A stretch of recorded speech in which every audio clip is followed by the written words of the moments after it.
Hello tout le monde, j'espère que vous allez bien. Bienvenue sur ce deuxième épisode de ce format où on raconte des histoires d'horreur. Je remercie d'ailleurs la mairie de Saint-Gobain et surtout l'association historique de Saint-Gobain qui nous ouvre les portes au Grand Logis pour ce lieu qui est incroyable pour nous accueillir pour cette vidéo. Donc grand merci à eux. Aujourd'hui je ne suis pas tout seul, je suis avec Dina qui va nous raconter des histoires avec nous ce soir, donc merci. Et nous sommes avec un nouveau youtubeur.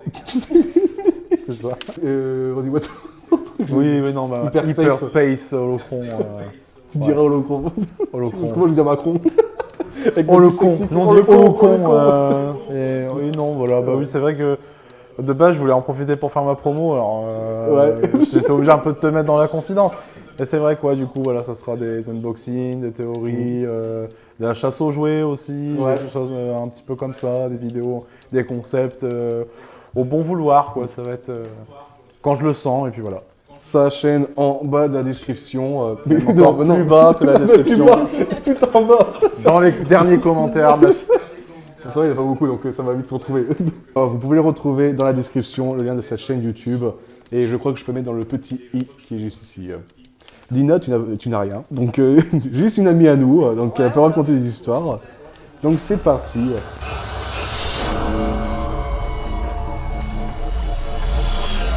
Par contre, je peux raconter une histoire qui, justement, qui a un rapport avec l'année dernière. Comme vous le savez, j'avais déjà parlé depuis longtemps de décès de mon père, tout ça. Et en faisant les tournages, parce qu'il faut savoir que dans le contexte, c'est que l'année dernière, on a cette vidéo-là, donc c'est qu'on tourne l'épisode 2. Dans la semaine qui suit, j'ai tourné une interview avec Aurel, où je racontais mon épopée de ma vie, et donc j'ai passé forcément par le passage de mon père. Et peut-être de reparler trop souvent de mon père a fait que peut-être qu'il est revenu. Donc voici un peu le teaser de l'histoire. C'est déjà pas mal. Ouais. Comment raconter donc les événements sont en début septembre de 2023. Il faut savoir que ce sont des maisons mitoyennes, donc ils sont collées, et ce détail a une importance. Déjà, moi, à cette époque-là, j'étais tout seul chez moi, donc vraiment, j'avais personne avec moi, et donc j'entendais des bruits. J'étais sur mon bureau, et j'entendais des bruits dehors, donc je regarde, et je vois personne, je regarde ma caméra. Là, j'entends pas. Ça. Le bruit, c'est quand si c'était une portière qui se claquait dans la rue, tu sais. Donc, je regarde, je vois personne. Je me rassis. Je entends plus tard le même bruit, donc je regarde sur ma caméra. Je dis, putain, mais je vois personne sur ma caméra. Enfin, j'entends des bruits, quoi. Bon. Les jours se passent, et j'ai mon voisin qui est à côté, un très bon ami à moi, il me dit, c'est toi qui fais du bruit à 3h du matin? Je dis, bah non, sinon ça tombe bien que tu en parles, parce que moi aussi j'entends des bruits dans la rue. Bon, bah voilà, on fait... Bon, c'est bizarre, on va regarder. Et les jours se passent, là il me dit, c'est chaud parce que sa petite, il a la petite, donc elle a le babyphone tout, et j'entends des voix dans le babyphone. Mais c'est pas celle de sa gosse. C'est quelqu'un qui parle avec elle. Donc il dit, pris de panique, il débarque dans la chambre et il voit rien. La petite est en train de dormir, mais il voit rien. Et pourtant, il y a 2 secondes, il entendait quelqu'un lui parler à sa fille. Ah oui, d'accord. Donc il y a tout ça qui se passe, on commence à être un peu tendu. Et moi, pendant la période de 7 ans, je n'étais pas beaucoup chez moi. Je sortais, j'avais beaucoup de choses à faire, donc je rentrais très tard, je rentrais à 4h, 5h du matin. Et je me rappelle, un soir, j'étais chez une pote. Et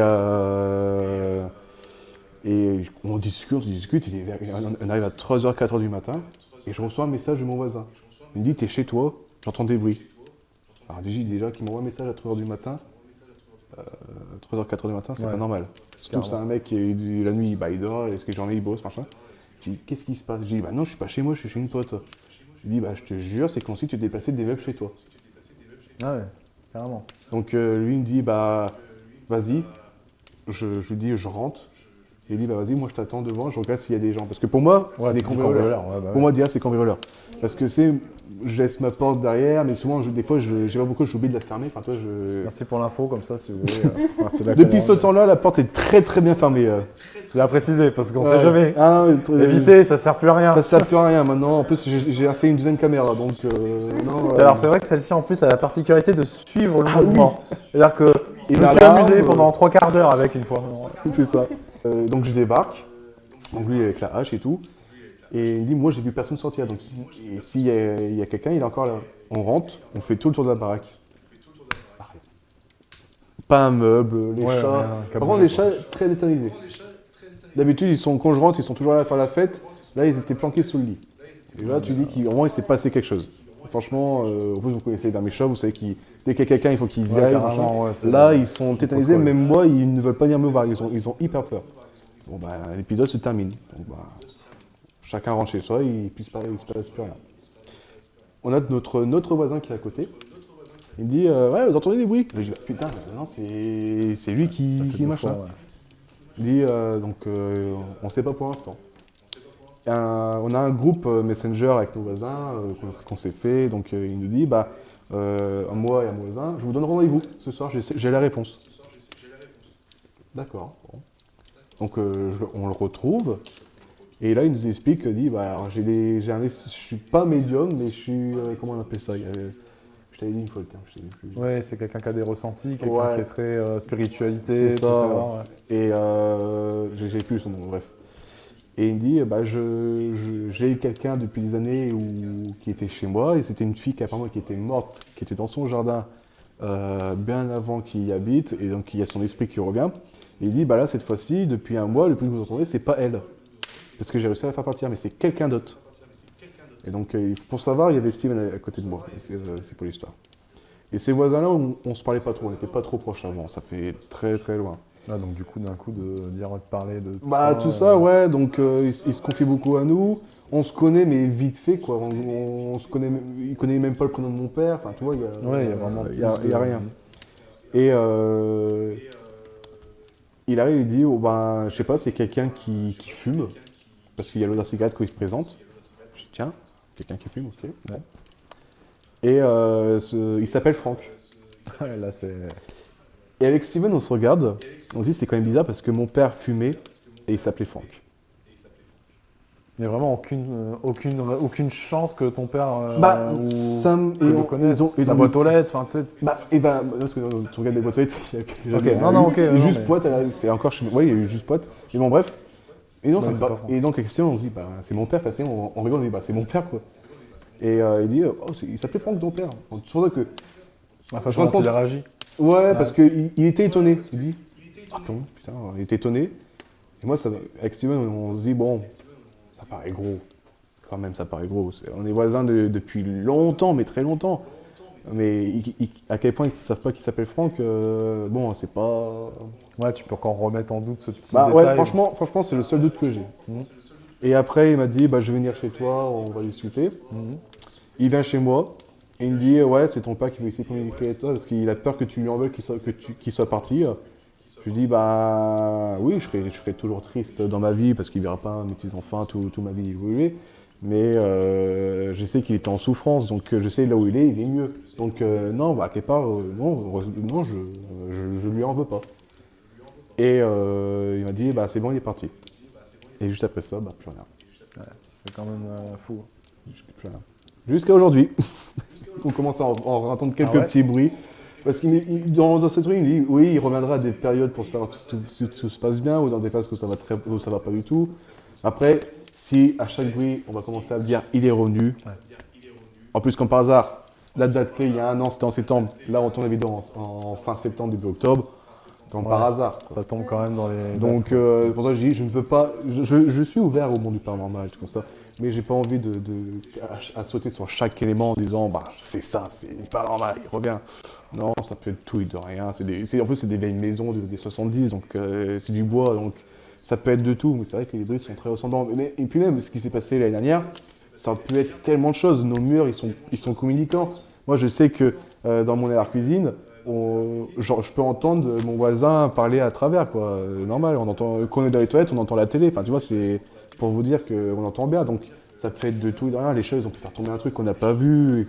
Ça peut être tellement de choses. Donc voilà, c'était un peu mon histoire que je voulais raconter, parce que ça fait suite à ce que je racontais l'année dernière, et c'est quand même drôle, et j'espère pas avoir un deuxième épisode que je raconterai pas l'année prochaine.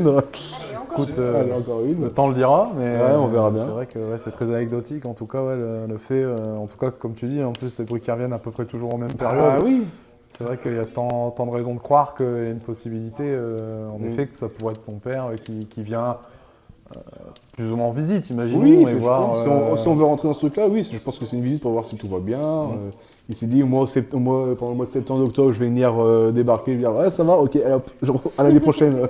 Peut-être, ouais. Peut-être, mais bon, voilà. Voilà, voici mon histoire pour cette année. Ça fait un peu suite à ce que j'ai fait l'année dernière, mais c'est au moins la seule histoire que j'ai vécue entre deux. Et encore, comme je vous dis, je suis mitigé, mais ça raconte un peu une histoire de ride, donc voilà. Ok. C'est déjà bien d'en parler, parce que c'est vrai que...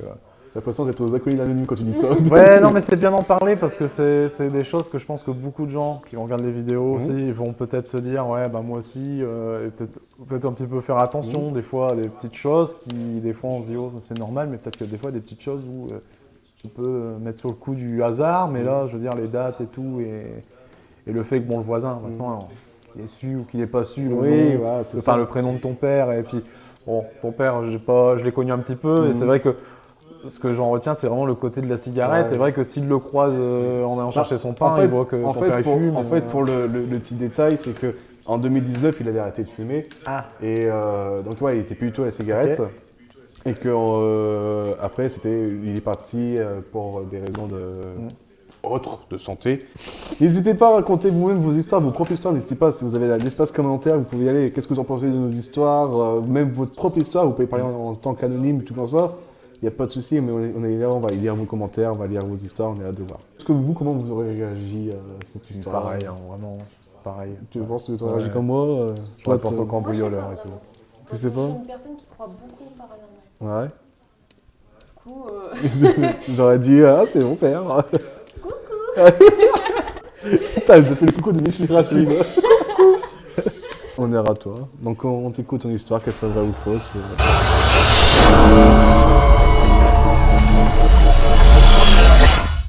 Alors j'en ai une, ça se passe à mes 12 ans.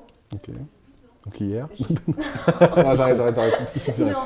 Non, à mes 12 ans, j'habitais dans un patelin où il y avait beaucoup de maisons abandonnées. Vraiment depuis des années. Et avec mes sœurs, on décide d'aller dans une des maisons abandonnées, donc vraiment dans la même rue où on habitait. Ok. Et vraiment, tu voyais, elle était à moitié détruite et tout. Et le portail était ouvert. Donc on y va et tout, par curiosité, vraiment, on y va. On commence à visiter et tout. Tu vois, il y avait des petits carnets avec des vieilles photos, etc., en noir et blanc et tout. Et à un moment, on regardait donc cet album photo. Et d'un seul coup, on entend un truc qui se brise. Ok, ouais. Donc on était jeunes, on panique. On se dit putain, c'est quoi et tout. Il faisait nuit ou jour Jour. Jour, ok. Ouais, de nuit à 12 ans, on est fond. Donc de base, moi et une de mes sœurs, on voulait partir. Sauf que j'ai la troisième, et non, on va voir ce que c'est, etc. Donc on la suit. Donc on va voir, et en fait c'était un lavabo dans la salle de bain qu'on avait vu juste avant, de base qui était net, et là il était en miettes, par terre. Et donc on décide de partir, et moi en fait j'avais gardé l'album photo. Ah, tu cherches la merde toi. Non mais je savais pas, je garde l'album photo, mais sans m'en rendre compte. Et c'est seulement après ma soeur me regarde, elle fait mais t'as l'album photo? Je regarde, je fais ah ouais, je l'ai pris et tout, on voulait les reposer mais on avait trop peur. Du coup je décide de le garder avec moi. Donc ça se passe et tout. Première nuit qui suit ça, je me lève au milieu de la nuit, vraiment de côté, j'ai une ombre noire devant moi. Je me dis, c'est une de mes sœurs, je vois rien, je vais me réveiller, voilà. Je passe juste ma main comme ça. T'as l'ombre, en gros, elle est là. Ma main passe à travers. De peur, je me fous sous la couette, ça va me protéger, évidemment. Elle a 12 ans. Oui, voilà, je me mets sous la couette. Je me suis rendormie sous la couette. J'avais tellement peur de regarder, de re-regarder, quoi. La deuxième nuit, je me lève aussi, alors que de base, les nuits, je me réveillais jamais. Je me lève, et là, c'est quelque chose de blanc qui passe devant mon lit, comme ça, avec des murmures. Et ça disparaît dans la fenêtre.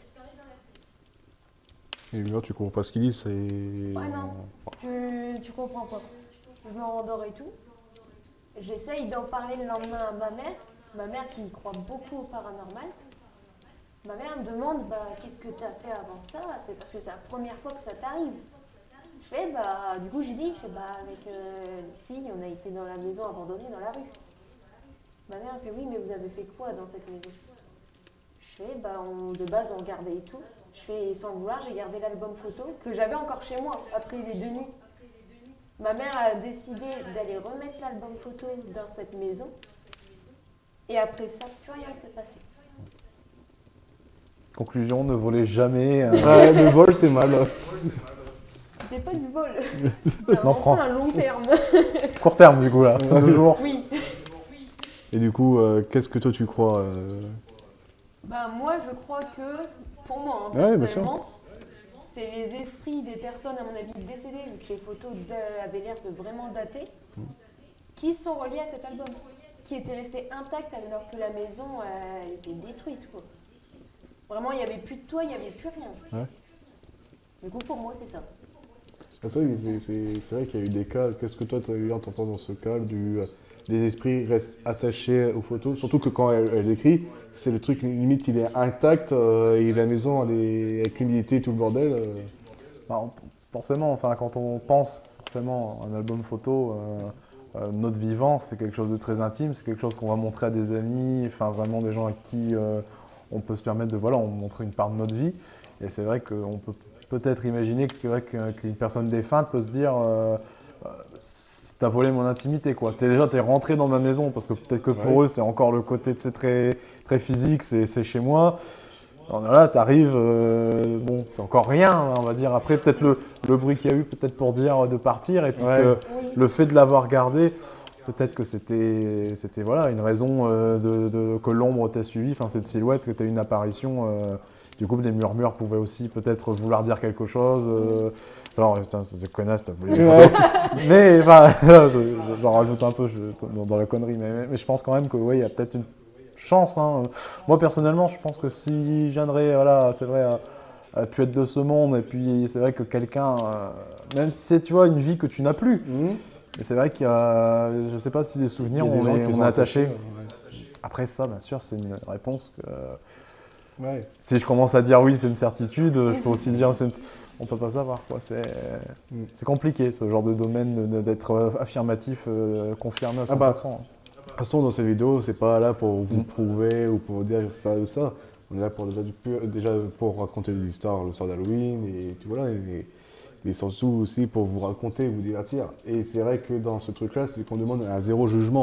C'est ouvert, on ouvre les caméras, on a fait semblant de ne pas mettre de table autour pour justement qu'on soit ouvert à la discussion. C'est le fait pour, c'est une mise en scène, tout ça, c'est tout est fait pour. Donc oui, les gens pourront continuer à juger s'ils veulent juger, les gens croient ce qu'ils veulent croire. Donc voilà. Mais c'est vrai que... Mais pour toi, l'ombre n'a pas été méchante envers toi. Non, ça ne bougeait pas rien. Vraiment, il n'y a rien eu de méchant.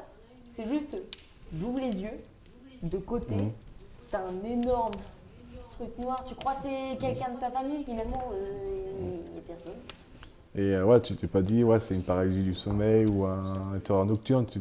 Parce que c'est juste pendant la période où tu avais cet album photo qui s'est passé ça. Donc mais je pense que peut-être le premier jour, tu t'es dit peut-être qu'en fait c'est un cauchemar et que j'ai fait. Surtout à 12 ans.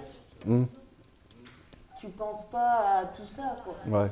Tu dis, j'ai juste fait un cauchemar. Voilà. Ok, écoute, merci pour ton histoire. De rien.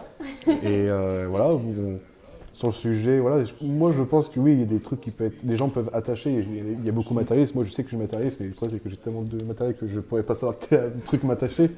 Et c'est vrai que peut-être qu'il y a des gens dans leur temps vivant sont matérialistes, qui sont attachés, surtout des albums photos, c'est des souvenirs d'une vie, parfois, et que la personne a peut-être du mal à accepter le fait qu'elle n'ait plus cette vie et que le seul truc qui la rattache à ses souvenirs et sa vie, c'était ça. Et le fait qu'on lui prenne... Alors il y avait peut-être une photo un peu dénudée qu'elle déjà de son vivant, elle l'a conservée pour elle et elle s'est dit non. Ça fuite pas. Surtout en noir et blanc. Oh là là. Et donc on va passer à la dernière histoire de cette vidéo, ou alors peut-être avant la guerre, on verra s'il y a plusieurs histoires. Lilian.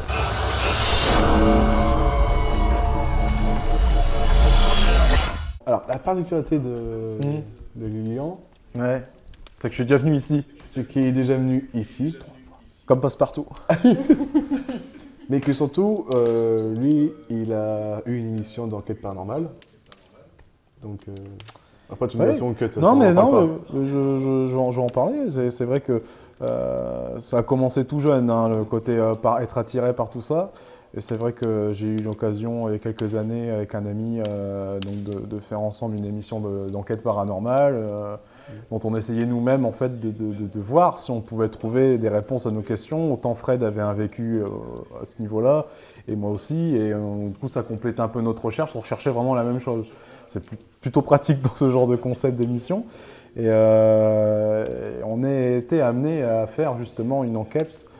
Donc pas ici, même si on l'a fait, mais là où ça s'est passé, c'était une clinique abandonnée. Okay. Donc ça a eu lieu du coup. Déjà, il a posé des décors. Ouais. Voilà, hein, ça a donné lieu quand même à un épisode. L'épisode doit toujours être en ligne sur YouTube pour ceux qui seraient intéressés, enquête de l'inexpliqué. On pourrait peut-être même passer des extraits. Oui, bah tu peux. Des extraits et passer des extraits. Je pense qu'il n'y aura pas de problème. Si, on va passer des extraits. Hein. Et non, ça fait pas peur. Non. Et du coup, il y a un secret autour de cet épisode en particulier. D'accord, donc on t'écoute. Alors, on a été du coup sur les lieux, on a fait le repérage, on a commencé à tourner, donc on fait toujours la petite présentation, donc bonjour, voilà, bienvenue dans l'épisode. Donc on continue, ensuite on prend le temps d'explorer un peu le bâtiment pour le connaître parce qu'il faisait commencer à faire nuit, mais encore un petit peu jour pour suffisamment avoir de lumière dans le lieu et essayer de s'habituer, essayer un petit peu de s'adapter à l'environnement pour savoir où c'est qu'on va se diriger durant l'enquête. Et donc on arrive le soir, on commence l'enquête. Ça a pris peut-être 10 minutes, hein. Donc vraiment on est resté toujours sur place, à savoir qu'on n'a pas quitté le lieu. Et donc au bout de ces dizaines, peut-être même quinzaine de minutes, on se met à entendre un BOUM. Okay. La première fois, c'est Fred qui l'entend. Donc Fred, il me dit, t'as entendu? Moi, tu sais, je suis appareillé, même si on dit toujours dans le micro, justement, tu sais, de la caméra, on entend mieux. Pour le coup, on n'entendait pas... Enfin, moi, franchement, pour le coup, là, à ce moment-là, je ne l'ai pas entendu. Donc, je lui dis, qu'est-ce que t'as entendu? Il y a un bruit.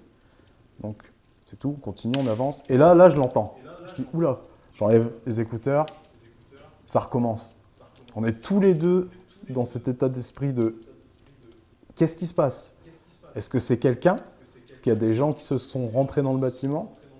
Ou est-ce que vraiment, il y a une dinguerie, quoi? Il y a un truc qui est en train de se passer là et on ne sait pas comment réagir parce que c'est au-delà de tout ce qu'on a pu vivre en termes d'expérience. C'est vraiment là, on entend vraiment sur place. Parce que 3/4 du temps, les enquêtes, c'est on entend des choses sur les enregistrements, on voit des choses. Là, on entend. Et on est en train de vivre surtout. C'est pas comme on regarde sur YouTube une vidéo et on a un petit peu les frissons et tout ça, mais c'est les mecs qui sont là-bas, ils font leur truc. Là, on est vraiment, ok, on va falloir qu'on gère un petit peu nos stress. Fred est assez bon pour ça. C'est une qualité qu'il a et c'est vrai que ça me rassurait. Parce que si on aurait été tous les deux, on serait déjà détalés. Et c'est vrai que le voir très ancré, très positif, dire bon, justement, il se passe quelque chose, il prend le truc en main, allez, on y va, on continue. Donc on pose des questions, et ça continue, tu vois. Boum, boum, t'as l'impression qu'il y a des portes, quelque chose qui est en train de claquer et que t'as l'impression que c'est à l'étage. Donc déjà, de ce principe-là, on se dit, bon, on va quand même aller voir. Donc on monte, on fouille l'étage, personne. Donc déjà, on enlève clairement, parce qu'on est resté sur place, on a déjà exploré le bâtiment en plein jour, il y a pour nous eu personne qui a pu rentrer parce qu'il y a une entrée et on n'était pas trop loin, tu sais, en mode QG, en mode on a établi un coin où on attendait qu'on allait se restaurer, etc. Donc on était vraiment tranquille, quoi, tu vois. Et là, tu étais vraiment en train de te dire, attends, qu'est-ce qui va se passer? Est-ce que vraiment tu as quelqu'un? Qu'est-ce qui se passe? Qu'est-ce que tu fais, quoi? Tu es vraiment dans l'optique, à tout moment, tu as un danger, hein, quelqu'un de physique, hein, vraiment, je ne parle pas à côté paranormal. Donc il y a ce stress, mais il y a aussi la question il y a l'émission. Et moi, ma crainte, c'est de me dire, mais on n'entend pas ce truc. Parce que je te dis, je suis avec les écouteurs, moi, j'ai déjà pas trop entendu, pas trop perçu les bruits. Donc du coup, c'est ce côté de je ne sais pas ce qui se passe. Je commence à parler à Fred. Je dis écoute, pour le bien de l'émission, il va falloir qu'on fasse une reconstitution. Okay. Donc voilà. Fred ne veut pas. Fred me dit écoute, non, je ne suis pas très chaud parce que sur le principe, ce côté de faire quelque chose qui, tu vois, n'existe pas. Et je lui dis, c'est moi qui le convainc, finalement, c'est pas sa décision. Et je lui dis, écoute, c'est ce qui se passe. On l'invente d'une certaine manière. Je fais, tu regardes un documentaire, il y a une reconstitution. Je vais pas aller au-delà, je veux qu'on ait une reconstitution de ce qui se passe, de ce qu'on a ressenti. Donc, pas très chaud, hein, vraiment, c'était vraiment à tâtons. Et je le comprends, parce que voilà, c'est quelque part, tu as une émission, c'est un truc sérieux. Donc là, je crois qu'à l'heure d'aujourd'hui, personne ne le sait. Et j'ai besoin de me confier, parce que c'est vrai que c'est un secret qui, avec le temps, voilà, a besoin. Mais quelque part est réel, parce que comme je te dis, c'est une reconstitution. Il n'y avait pas la volonté de faire un truc putaclic, de toute façon, avec un titre. Ça y est, on part avec l'au-delà. Enfin, on a juste joué notre truc de saison 2, enfin, tu sais, d'épisode, mais en ajoutant ce petit détail où je lui dis, écoute, je vais me mettre dans une pièce, on va faire le jeu de ta, et ça va répondre boum boum. Et je me dis, les boum boum, c'est exactement ce qu'on a entendu. On a ce côté où on a parlé, on a dit, vous pouvez faire un bruit, on a eu le bruit. Donc je me dis, si on peut faire ce côté où vraiment on le perçoit et qu'il soit crédible, du coup je me mets dans une pièce et du coup tu te mets au plus loin et tu tapes le plus fort dans le mur et puis voilà. Donc je pense qu'aujourd'hui, même encore après, vraiment, je sais que Fred, voilà, entre deux, on s'est perdu de vue, etc. Il a continué de son côté, j'ai fait du mien, après il y a eu le Covid, donc voilà, j'ai une période, maintenant je repars un peu dans des idées de projet. Mais c'est vrai qu'à ce moment-là, juste après, ce que je regrette, c'est vraiment de lui avoir imposé ça, tu vois, déjà. Tu vois, c'est le côté, c'est un peu flippant, mais en même temps, c'est le côté où derrière, tu vois, j'ai un remords et je vais en parler dans une vidéo. Je me dis que c'est l'occasion, je profite un peu de la vidéo. Mais c'est vrai que ouais, c'est un regret parce que je me suis pas rendu compte, mais après derrière, ouais, genre il avait toujours la crainte que quelqu'un fasse une vidéo de ces jeux de debunk, que je trouve le truc et je crois que je lui ai imposé un petit truc aussi et tu vois, ça c'est un petit peu le regret. Alors qu'en vrai, on était plus dans une optique de trouver un truc, on l'a. En plus, le pire, c'est qu'on l'entend. Hein. C'est vraiment le plus dommage. Parce que du coup, vu qu'on a adapté l'enquête, donc après, je dis, ouais, vas-y, on s'en va. Parce que il fallait trouver un truc on coupe, tu vois, on part. Et du coup, il y avait quand même le bruit. Et ça, c'est con, parce qu'on l'entend, le bruit, quand on est dans le couloir. Vraiment, le truc où Fred, on est là et qui, le bruit en particulier est vrai. Mais le moment où je suis tout seul dans la pièce pour l'expérience, etc., ça, c'est faux. Vraiment, voilà. Et c'est les seules choses, vraiment, avec toute l'honnêteté que je peux dire. Mais ça part du vrai. Ouais, mais c'est surtout que je veux appuyer là-dessus, parce que c'est vraiment le seul mensonge qu'il y a eu dans une émission qu'on a pu faire. Tout ce qu'il y aura après, que ce soit un bruit, que ce soit une voix, que ce soit quoi que ce soit, même ici, parce que ça arrive après, tout ce qu'il y a pu y avoir n'a rien eu de fictif, ni de rajouté. C'est la seule chose dont, vraiment tellement, moi j'étais terrifié en fait, je crois. Ouais. Je crois que c'est moi qui étais plus terrifié que Fred, donc du coup, j'avais peur, quoi. Je me disais, mais il n'y a personne, et on entend des bruits, et tu vois dans ta tête l'imaginaire des films, enfin, tu sais, Conjuring, tout ça, waouh. Tu sais, t'as une porte qui claque, tu sais que d'un coup, tu vas avoir un truc en face de toi, tu sais, genre qui va te saisir, qui va te choper, ou... Voilà, donc, je suis dans cette peur-là, tu vois, donc c'est ridicule, mais ça vient, du coup, du fait que, pas le choix. Et c'est un regret, et ça fait du bien d'en parler et de le dire, et que voilà quoi, c'est parce que voilà, je veux pas vivre avec un mensonge, parce que je considère que tout le reste est une vérité. Enfin, une vérité d'un point de vue, tu vois, genre il n'y a pas de vérité ultime, il y a une preuve, tu vois, mais tout le reste peut être, s'il est analysé par des gens, etc., tout ce qu'ils veulent vraiment faire derrière, ils le peuvent, mais il n'y a rien, en tout cas, à part cet événement-là, ce truc de réponse dans cette pièce, mais rien d'autre n'a été.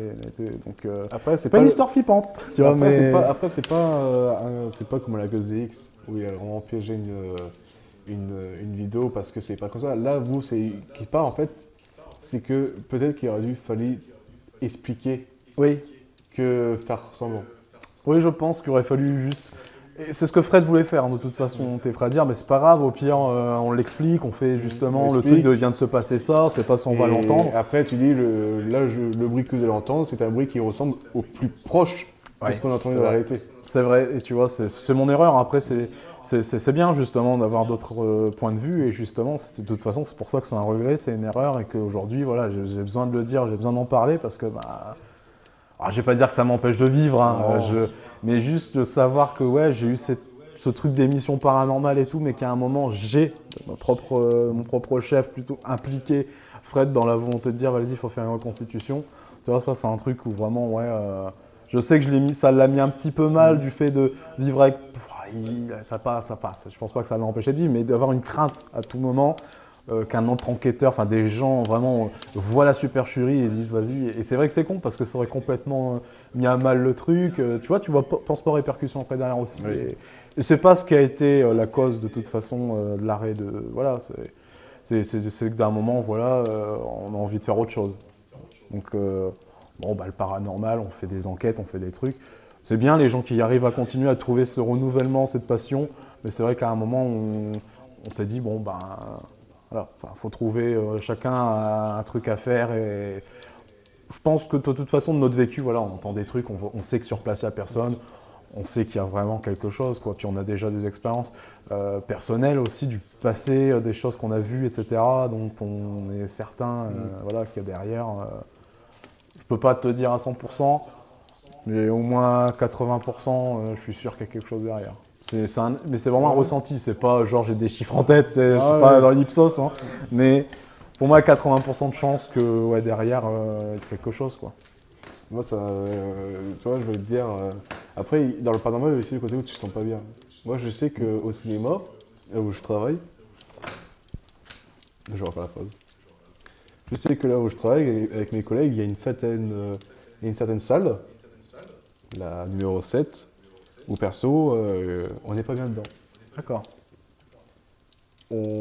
Surtout qu'en plus, quand le truc ne part pas, les lumières s'éteignent.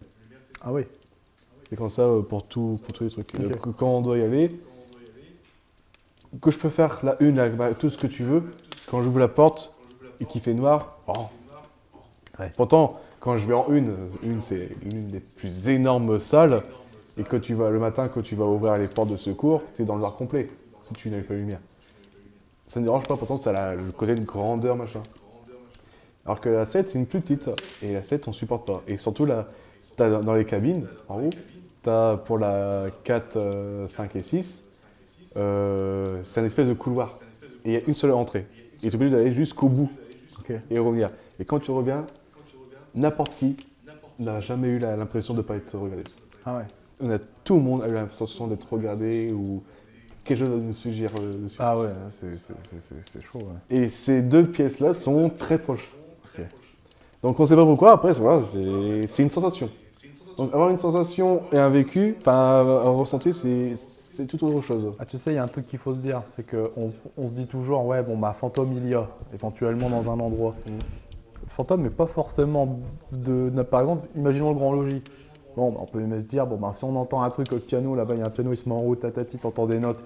Tu te dis, ah, bah, il y avait le fantôme du Grand Logis. Mais qu'est-ce qui ne dit pas que ce fantôme il est encore plus vieux que ça et qu'avant le Grand Logis, mais juste simplement que bah, peut-être sous nos pieds, de toute façon, je pense qu'à n'importe quel centimètre carré, de là où tu marches dans Saint-Quentin, de là où tu marches, n'importe où, en France, dans le monde, il y a quelqu'un qui est mort. Notamment là avec les guerres, rien que les événements récents, on va dire, dramatiques. T'imagines, déjà, ne serait-ce que New York, hein, tu vas à l'endroit où il y avait le World Trade Center, là où tu as aujourd'hui, ça te fait justement les grands puits, etc. Tout le monde, tous les gens qui y vont, sont pris d'une émotion. Alors certes, il y a l'événement qui est au-dessus, qui surpasse l'imaginaire collectif, parce que tout le monde se sait où il était à ce moment-là, tu vois, tout le monde se dit, le 11 septembre, 13h, moi j'étais là, j'étais au boulot, moi j'étais, tu vois, donc tout le monde le sait, c'est obligé. Mais il y a des gens qui sont certains qu'il y a plus et qui sont encore là, et il y en a qui sont tellement sensibles et empathiques et ce genre de choses, ressentent vraiment, ils ne connaissent personne.